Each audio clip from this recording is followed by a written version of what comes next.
Avui fem filet de porc amb fideus udon i salsa satay.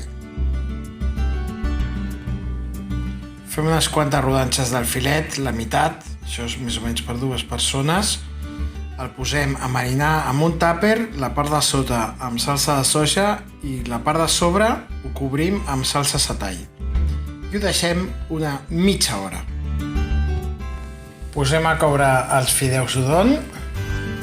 Això en 4 minuts ho tindrem fet, els refredarem i ara anem a saltejar les verdures.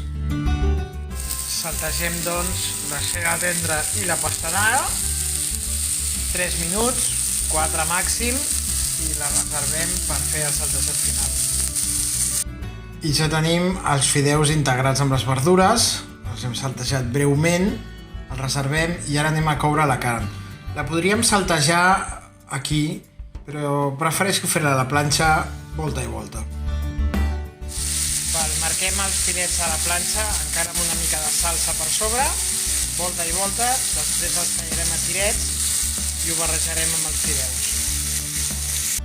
I aquí tenim emplatats els fideus udon amb filet de porc i salsa satay, amb una mica de cibulet picat per sobre.